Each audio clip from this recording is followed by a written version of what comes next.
நண்பர்களே, நம்முடைய மைவி தேர்ஸ் எம்டி ஃபோரம் அப்படிங்கிற இந்த யூடியூப் சேனலில் நான் முதல்ல பேசப்பட்ட டாபிக் என்ன அப்படின்னா, எல்லாத்துக்கும் ஒரு டவுட் இருக்கு இல்லையா? மைவி3 கம்பெனி நல்ல கம்பெனியா, நாணயமான கம்பெனியா, இவங்க சொன்னதெல்லாம் செய்கிறாங்களா, ஒரு கேள்வி ஜென்ரலாக கேட்குறாங்க இல்லையா? இது சார்ந்து நம்முடைய நாணயத்தை பரிசோதிக்கும் விதமாக நாணய விகடனே கடந்த மாதம் யூடியூப்பில் ஒரு வீடியோ போட்டாங்க. மைவி3 உருட்டா உண்மையா ஒரு கேள்வி கேட்டு ஒரு வீடியோ போட்டுருந்தாங்க. இந்த வீடியோ போட்டு முடிச்சதுக்கப்புறம் நம்ம பெருசாக கண்டுக்கல. சரி, ஏதோ போடுறாங்க அவங்க கருத்துன்னு சொல்லிட்டு நம்ம பாட்டுக்கு வேலையை பார்த்துட்டு இருந்தோம். இந்த கேப்பில் அங்கேருந்து ஒரு ஃபோன் பண்ணுறாங்க நம்மளுக்கு. மிஸ்டர் கார்த்திகேயன் ஒருத்தர் பேசினார். அவர் பேசி நாங்கள் நாணய விகடன் பேசுகிறோம், உங்கள் கம்பெனி பற்றி தெரிஞ்சுக்கணும்னு கேட்குறாங்க. என்ன சார் தெரியணும் அப்படின்னு கேட்டேன். இல்லை சார், டீட்டெயில்ஸ் எல்லாம் எங்களுக்கு கொடுங்கன்னு கேட்குறாங்க. நீங்கள் நேரில் வாங்க, எங்கள் ஆஃபீஸ் இருக்குது, நேரில் வாங்க பேசலாம்னு சொல்கிறோம். இப்போ என்ன சொல்கிறாங்கன்னா, இல்லை கொஞ்சம் ஃபோன்லேயே கேட்கணும் சொல்லுங்கன்னு சொல்லிட்டு பேச ஆரம்பிக்கிறாங்க. அப்படி அவங்க பல விஷயங்கள் கேட்குறாங்க. அதுக்கு பல விஷயங்கள் நம்ம பதில் சொல்கிறோம். இப்படி சொல்லி முடிச்சதுக்கப்புறம் கடந்த வாரம் நாணய விகடனில் ஒரு 4 பக்கம் ஒரு ஆர்டிக்கலாக நம்ம கம்பெனி பற்றி போட்டிருக்காங்க. என்ன போட்டிருக்காங்கன்னு பார்க்கலாமா? இந்த நாணய விகடன் இந்த புக்கு தான். இதுதான் போன வாரம் நம்ம கம்பெனி பற்றின எழுதின நாணய விகடனுடைய அட்டைப்படம். இந்த புக்கில் பேஜ் நம்பர் 70, பேஜ் நம்பர் 70ல் உஷார் அப்படின்னு போட்டு மிஸ்டர் சே கார்த்திகேயன் அப்படிங்கிறவர் இந்த ஆர்டிக்கலை அப்டேட் பண்ணியிருக்காரு. இந்த டைட்டிலே பார்த்தீங்கன்னா மைவி3 சொல்லிட்டு ஒரு கொஸ்டின் மார்க்கு, பக்கத்தில் ஒரு ஆச்சரியக்குறி. அப்போது மைவி3 கேள்விக்குரிய கம்பெனியா அல்லது ஒரு ஆச்சரியப்படத்தக்க கம்பெனியாக சொல்லி அவங்க கேள்வி கேட்டு உஷார் மக்களை உஷாரும் டைட்டில் போட்டிருக்காங்க. சரி, போட்ட விஷயத்துக்கு உள்ளே என்னன்னு பார்ப்போமா?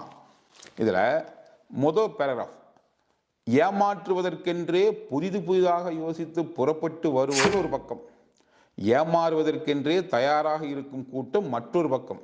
இதுவரை எத்தனையோ சதுரங்க வேட்டைகள் அரங்கேற்றப்பட்டிருக்கின்றன. லட்சமாக ஏமாந்தவர்கள் காவல் நிலையங்களுக்கும் நீதிமன்றங்களுக்கும் நம் கண்முன்னே அலைந்து இருக்கிறார்கள். ஆனாலும் புதிதாக ஒரு சதுரங்க வேட்டை பார்ட்டி வந்தால் கியூ கட்டி நிற்கத்தான் செய்கிறார்கள் மக்கள்.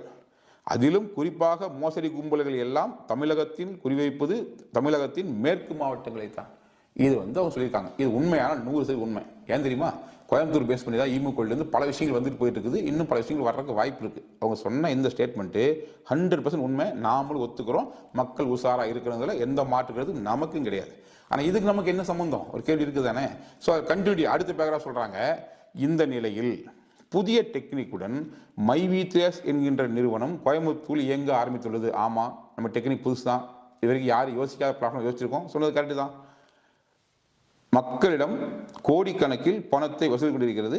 அதன் உண்மைத்தன்மை என்னவென்று நாணய விகடன் கண்டுன்னு சொல்ல முடியுமா என்ற வேண்டுகோள் வரவே விசாரிக்க ஆரம்பித்தோம். இந்த மாதிரி யாரும் கேட்டிருக்காங்க, இப்படி கம்பெனி வந்துக்குது, இது பெருசாக பிஸ்னஸ் பண்ணிட்டு இருக்காங்க, இது உண்மையா பொய்யா, இது நல்ல கம்பெனியாக சொல்லி கேட்டிருக்காங்க. அவங்ககிட்ட அவங்க விசாரிக்க ஆரம்பிச்சுக்கிறாங்க. அப்படி விசாரிச்சதில் கிடைச்ச ரிசல்ட் போட்டிருக்காங்க. நான் பின்னா படிக்கிறேன் பாருங்க.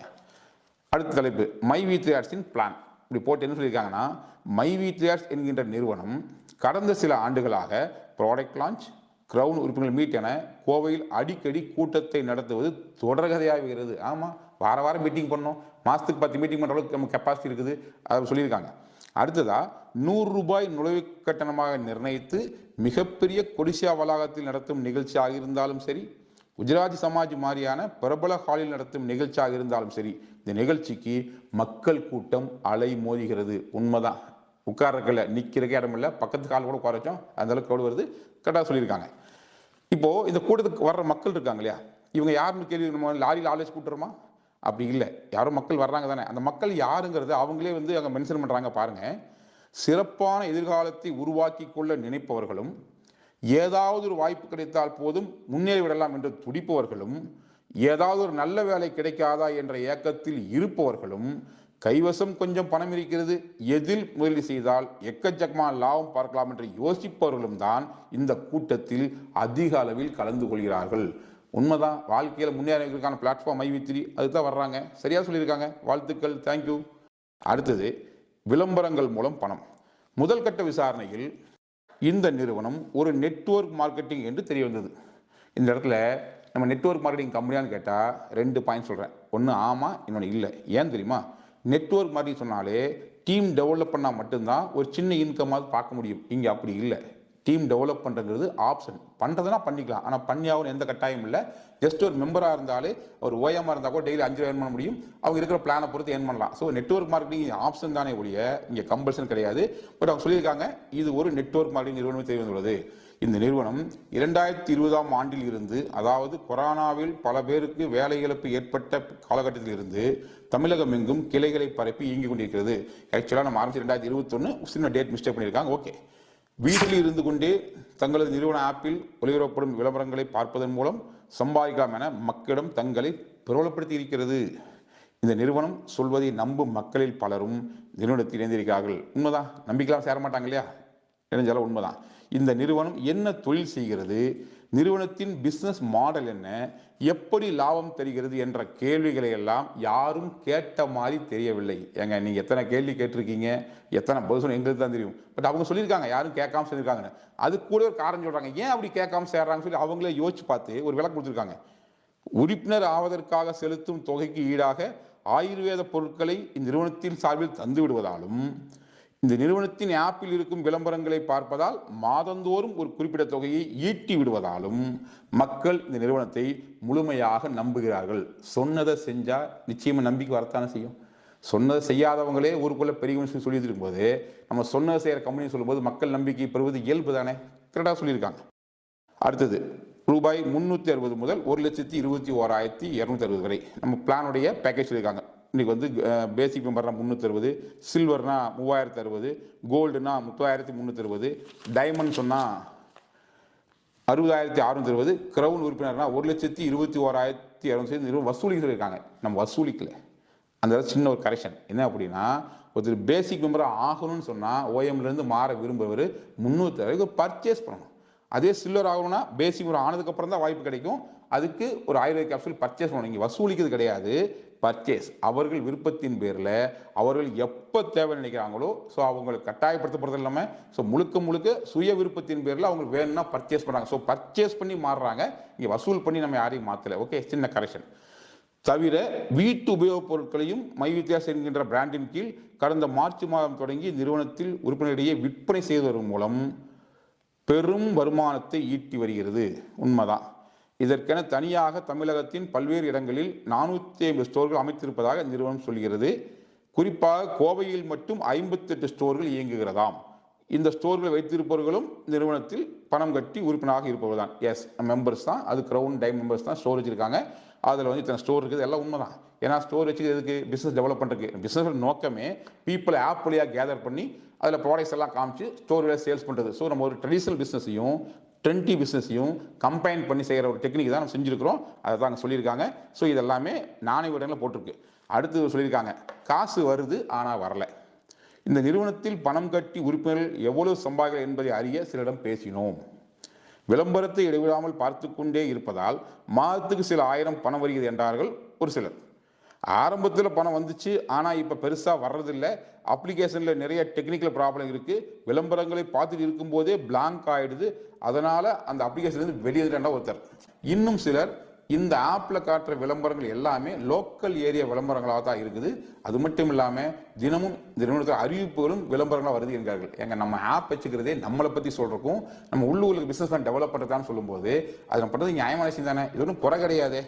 கூடுதலாக சொல்கிறாங்க பாருங்க, பயனாளர்கள் இப்படி சொல்ல கூகுள் பிளே ஸ்டோரில் இந்த அப்ளிகேஷனை தரவிறக்கம் செய்து பயன்படுத்தி கொண்டிருப்பவர்கள் கமெண்ட்ஸை பார்த்தால் அங்கேயும் ஒரே புலம்பல் மயம். நம்ம கிட்டத்தட்ட வந்து 46,000 பேர் ரிவ்யூ கொடுத்து 4.4 ரேட்டிங் வச்சுருக்கிறோம். அப்போது வெறும் புலம்பல் மயம் சொன்னால் எப்படி 4.4 ரேட்டிங் இருக்கும்? சிங்கிள் தான் இருக்கணும், 1, 2, 1, 1 தான் இருக்கணும். எப்படி 4.4 ரேட்டிங் இருக்குது? ஸோ என்னென்னா எல்லா விஷயத்துலையுமே மாற்றுக்கிறது கொண்டு இருப்பாங்க. இப்போ நானே உடனே நான் போய் பார்த்தேன், அவங்களுடைய ஆப்லையும் செக் பண்ணி பார்த்தேன், அவங்களுக்கு 4.6 ரேட்டிங் இருக்குது. அங்கேயும் சிங்கிள்ஸாக போட்டவங்க இருக்கிறாங்க, அது 5 ரேட்டிங் வாங்கலை. அது என்னென்னா அப்போ புக்கு மோசம் அர்த்தமா? எப்பவுமே எல்லாத்தையுமே திருப்திப்படுத்த விஷயம் உலகத்தில் எதுவுமே கிடையாது. கடவுளுக்கு கூட மாற்று கருத்து இருக்குது. அதுக்கே ஸ்டார் போட சொன்னால் அவர் 5 ரேட்டிங் வாங்க முடியாது. அதுக்கு நிறைய பேர் சிங்கிள் ஸ்டார் போட்டுருவான், கழிவு ஊற்றுவான். அப்போ எல்லாத்துக்குமே வந்து நெகட்டிவ் கமெண்ட்ஸும் எதிர்ப்பு இருக்கும்பொழுது நம்ம ஒரு கான்செப்ட் எடுத்தோம்னு சொன்னால் 100% வந்து எல்லாத்தோடைய நன்மை பெற முடியாது. ஆனால் மேக்ஸிமம் என்ன பண்ணிக்கும், 4.4 ரேட்டிங் வாங்கியிருக்குன்னா இது சின்ன விஷயமா இல்லை பெரிய விஷயமாங்கிறது உங்கள் பொறுப்புக்கு விட்டுறேன். அடுத்த தலைப்பு போட்டிருக்காங்க, எப்படி எப்படி எப்படி இந்த நிறுவனம் ஆப் வழியாக விளம்பரங்களை பார்க்கும் பொழுது தனது உறுப்பினர்களுக்கு எப்படி பணத்தை கொடுக்கிறது என்ற ஆராய்ச்சியில் இறங்கினோம். என்ன சொல்றாங்கன்னா, நிறுவனத்தில் தற்பொழுது வரை சுமார் 35 லட்சம் வாடிக்கையாளர் இருப்பதாக நிறுவனம் சொல்கிறது. உண்மைதான். அதில் கிட்டத்தட்ட 95% பேர் கட்டணம் ஏதுமின்றி ஓயமா சேர்ந்தவங்க. எஸ், இப்படிதான் நடந்திருக்கு. அதில் 5% பீப்புள் கட்டணம், நீ பிஎம்ல இருந்து சில்வர், கோல்டு, டைமண்ட், கிரவுன் எல்லாத்தையும் மிக்ஸ் பண்ணி இருக்கிறாங்க. அதை சொல்லியிருக்காங்க. இப்படி சொல்லிட்டு அவங்க என்ன சொல்றாங்கன்னா, இந்த மாதிரி ஒரு 5%னா 1.25 லட்சம் பேர் வருது கணக்கு. அந்த 1.25 லட்சம் பேருமே ஒரு 360 ரூபாயிலிருந்து 1,21,000 கட்டியிருந்தாங்கன்னு சொன்னா எவ்வளவு காசு வசூலாயிருக்கும்னு ஒரு கணக்கு போடுறாங்க. அதுல ஒரு 10,000 பேர் கிரவுன் ஆயிருந்தா கூட, அவங்க கணக்கு 10,000 பேர் கிரவுன் ஆயிருந்தா கூட ஒரு ஆளுக்கு வசூல் பண்ற காசு 1,21,000னா கிட்டத்தட்ட 121 கோடி வசூல் பண்ணியிருப்போம். அந்த காசை வச்சுக்கிட்டு தான் இந்த கம்பெனி இருக்கிற மக்களுக்கு பேமெண்ட் கொடுத்துட்டு இருக்குன்னு சொல்லி யார் சொல்றாங்களாமா, இந்த நிறுவனத்தின் உள் விவகாரம் தெரிஞ்சிருக்கலாமா. இங்கே ஆக்சுவலாக என்ன நடக்குது நமக்கு தான் தெரியும். உள் விவகாரம் தெரிஞ்சவங்க யார் அவங்க கூட பேசுறாங்க தெரியல. இவங்களாம் ஒரு கற்பனையில் கணக்கு போட்டு ஒரு கால்குலேட் பண்ணியிருக்காங்க. சரியா, இது வரை சொல்லியிருக்காங்க. அடுத்து சொல்லியிருக்காங்கன்னா, நிறுவனம் தொடங்கிய போதே பணம் கட்டி சேர்ந்தவர்கள் கொஞ்சம் பணத்தையாவது சம்பாதிச்சிருப்பாங்க. ஆனால் சமீப காலத்தில் சேர்ந்தவர்களுக்கு கட்டிய பணம் கூட கிடைக்குமா என்பது சந்தேகமே என்கிறார்கள் வேறு சிலர். இவங்க ஒன்றும் சொல்ல, யாரோ சொல்றாங்களாமா. ரோட்டில் போகிறவங்க 1000 சொல்லுவாங்க. பணம் வாங்கிட்டு உங்களுக்கு தெரியும், கொடுத்துட்டு இருக்கிற எங்களுக்கு தெரியும். ஸோ பிஸ்னஸ் நடக்குது என்னங்க நமக்கு தெளிவாக தெரியும். ஸோ ரோட்டில் போகிறவங்களுடைய கருத்துக்கு அவங்களுடைய ஆதங்கத்துக்கெல்லாம் பதில் சொல்லிட்டு இருந்தோம்னா நமக்கு லைஃப் டைம் பதில் சொல்கிறத விட வேற எந்த வேலையும் இருக்க போகிறதில்ல. ஸோ அதனால் என்ன சொல்கிறேன்னா, என்ன யார் சொன்னாலும் நாம் என்ன பண்ணுறங்கிறது உங்களுக்கு தெரியும், நாம் என்ன கொடுக்குறது நம்மளுக்கு தெரியும். இதெல்லாம் பார்த்துட்டோமா. இதில் என்னன்னா, எங்கூட அவங்க ஃபோன் பேசுகிறாங்க இல்லையா, ஃபோன் பேசுனதில் என்ன அவங்க சொன்னாங்கிறதுல ஒரு விஷயம் சொல்லியிருக்காங்க. இந்த நிறுவனத்தின் மீது சொல்லப்படும் புகார்களுக்கு என்ன பதில் என்பதை அறிய நிறுவனத்தின் நிர்வாக இயக்குனர் சத்யானந்துடன் செல்போனில் பேசினோம். அப்போ பேசுனதுக்கு நான் என்ன சொல்லியிருக்கேன்னு சொல்றாங்கன்னா, நீங்கள் நேரடியாக என்னை சந்தித்தால் என் நிறுவனத்தின் அனைத்து விவரங்களையும் சொல்கிறேன் என்றவிடம் நாம் பல கேள்வியில் முன்வைத்தோங்கிறாங்க. என்ன கேள்வி கேட்டாங்கன்னா, அவங்க கேட்ட கேள்வி அப்புறம், நான் சொன்ன பதில் அப்புறம். ஆனால் என்ன சொன்னதாக சொல்லியிருக்காங்கன்னா, மைவித்தியாஸ் நிறுவனத்தை முறைப்படி பதிவு செய்தீர்களா என்று நாம் கேட்டதற்கு, அதாவது அவங்க கேட்டதுக்கு நான் சொன்னாமா, இன்னும் பதிவு செய்யவில்லை, நீங்கள் எங்கே பதிவு செய்யணும்னு சொல்லுங்கள், அங்கே பதிவு செய்கிறோம் என்றார். நிறுவனத்தை பதிவே செய்யாமல் எப்படி நடத்துகிறேன் என்று கேட்டதற்கு அவர் சரியான பதில் சொல்லவில்லை. இப்படி சொல்லியிருக்காங்க. ஏங்க, இவ்வளவு பெரிய ஆர்கனைசேஷனை ரெஜிஸ்டர் பண்ணாமல் நடத்த முடியுமா? இன்னைக்கு ரெஜிஸ்டர் பண்ணாமல் ஒரு கம்பெனிக்கு பேன் கார்டு, அதுபோக கூடவே ஜிஎஸ்டி இதெல்லாம் கொடுப்பாங்களா, பேங்க் அக்கௌண்ட் கொடுப்பாங்களா, இதெல்லாம் இருக்கட்டும். பட் அவங்க என்ன கேட்ட கேள்வி என்ன தெரியுமா, நீங்கள் இந்த மாதிரி பிஸ்னஸ் பண்ணுறதுக்கு ஆர்பிஐயில் பர்மிஷன் வாங்கிக்கலாம் கேட்டாங்க. நான் இல்லைன்னு சொன்னேன்.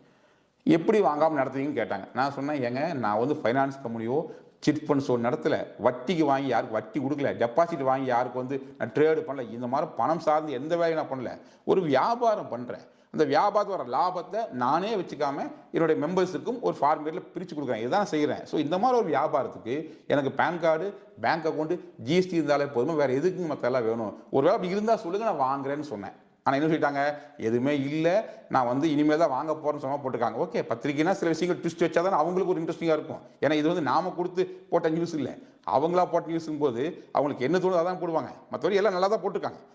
கடைசியாக ஒன்று சொல்கிறாங்க, உங்கள் நிறுவனம் எப்படி வருமானம் ஈட்டுகிறது, எப்படி உங்கள் உறுப்பினர்களுக்கு மாதந்தோறும் பணம் தருகிறீர்கள் என்று கேட்டதற்கு அவர், அதாவது நாங்கள் தயாரிக்கும் பொருட்களை விற்பனை செய்து அதிலிருந்து ஈட்டும் லாபத்தில் குறிப்பிட்ட சதவீதத்தை எங்கள் உறுப்பினர் தருகிறோம் என்றார். ரைட், சொல்லிட்டுமா. அதுக்கு அவங்க என்ன கேட்குறாங்கன்னா, கடந்த மார்ச்சில் இருந்து தானே பொருட்களை விற்பனை செய்கிறீர்கள், ஆனால் 2020ஆம் ஆண்டில் இருந்தே மாதந்தோறும் பணம் தருகிறீர்களே என்று நாம் கேட்டதற்கு கேள்விக்கு பதில் இல்லையாமா. இப்படி ஒரு கேள்வியை அவங்க கேட்குறாங்க இல்லையா. இப்போ கொடுக்குறது எந்த பிரச்சனையும் இல்லை, அவங்கள ஒத்துக்கிறாங்க. அதாவது மார்ச் மாதத்துலேருந்து ப்ராடக்ட் எல்லாம் லான்ச் பண்ணிட்டோம், ஸ்டோர் கொடுத்தாச்சு, வருமானம் வர ஆரம்பிச்சிச்சு, இப்போ கொடுக்க முடியும். பட் அவங்க டவுட் என்னன்னா, இதுக்கு முன்னால் எப்படி கொடுத்தீங்கன்னு கேட்குறாங்க. இதுக்கு முன்னாலேயும் நம்ம சேல்ஸ் பண்ணிட்டு இருந்தோம். என்ன இப்போ எல்லா ப்ராடக்ட் சேல்ஸ் பண்ணுறோம், அப்போ 2 ப்ராடக்ட் சேல்ஸ் பண்ணோம். ஒன்று ஃபேஸ் கேர் பேக், பிஎம் ஆனவங்க வாங்கிட்டு வந்திருக்காங்க. இன்னொன்று ஆயுர்வேதிக் கேப்சூல்ஸ், நீ சில்வரோ, கோல்டோ, டைமண்டோ, க்ரௌனோ என்ன பேக்கேஜ் வேணுமோ அதுக்கு உண்டான நம்பர் ஆஃப் ப்ராடக்ட் வாங்கிட்டு தான் உள்ள வந்திருக்காங்க. ஸோ அங்கேயும் சேல்ஸ் நடந்துருக்குது. ஸோ சேல்ஸ் நடக்காமல் ஒன்றும் நான் பண்ணல. பட் நான் என்ன சொல்கிறேன்னா, இனிமேல் கொடுக்கறதுல பிரச்சனை இல்லைன்னு அவங்களே சொல்லிட்டாங்க. இதுவரை கொடுத்தது எப்படின்னு கேட்டாங்கன்னா, நான் திருப்பி கேட்குறேன், ஒரு லாஜிக்காக ஒரு கேள்வி கேட்குறேன். நான் எதுக்கு அவங்களுக்கு சொல்லணும்? நான் சொல்லிட்டேன் இப்படி தான் கொடுத்துன்னு, திரும்ப இல்லை நாங்கள் ஒத்துக்க மாட்டேன்னா, நீங்கள் ஒத்துக்கிட்டா என்ன, ஒத்துக்காட்டி எனக்கு என்ன? நான் கொடுத்தது உண்மை, மக்கள் வாங்கினது உண்மை. இதுக்கு சாட்சி யாரும் தேவையில்லை. உங்களுக்கு கொடுத்தது உங்களுக்கு தெரியும், உங்களுக்கு கொடுத்தது எனக்கும் தெரியும். ஸோ இது மற்றவங்க நிரூபிக்கணும். அவங்களுக்கு நிரூபிச்சு எனக்கு என்ன ஆக போகுது? இப்போது கொடுக்கலன்னா தான் கேள்வி கேட்கணும். ஏங்க இப்படி சொன்னீங்களே, மக்கள் கொடுத்தீங்களான்னு கேட்டால் ஒரு நியாயம் இருக்குது. கொடுத்துருக்குறோம். எப்படி கொடுத்தீங்க? இப்படி தான் கொடுத்தீங்க. நாங்கள் நம்ப மாட்டோம். நீங்கள் நம்புங்க, நம்பாமல் போங்க. கொடுத்தது உண்மை, கொடுக்க போகிறது உண்மை, கொடுத்துட்டே இருக்க போகிறது உண்மை. இது உங்களுக்கும் தெரியும், நம்மளுக்கும் தெரியும். ஸோ இதைத்தான் நம்ம பதிவு பண்ணுறோம். கடைசியாக முடிச்சிருக்காங்க பாருங்களேன். ஆக நிறுவனத்தின் பிஸ்னஸ் மாடலில் ஏதோ குளறுபடி இருக்கிறது, தெளிவாக தெரிகிறதாமா. தெளிவான பிஸ்னஸ் மாடலை வைத்து பிஸ்னஸ் செய்யும் நிறுவனங்களே திக்குமுக்காடி கொண்டிருக்கும் இந்த காலகட்டத்தில் தெளிவில்லா பிஸ்னஸ் மாடலை வைத்து இயங்கும் இந்த நிறுவனம் எப்படி லாபம் சம்பாதித்ததுன்னு கேட்டுட்டு கடைசி சொல்லியிருக்காங்க, இந்த நிறுவனத்தில் பணம் போட்டவர்கள் கட்டாயம் கேட்க வேண்டிய கேள்வி இது. இப்போ ஒரு கன்க்ளூஷன் வருவோம். நாணயவிடன் நம்மளை பற்றின டீட்டெயில்ஸ் எல்லாம் அலசி ஆராய்ஞ்சு 4 பக்கம் ஒரு கட்டுரை எழுதி முடிச்சிட்டாங்க.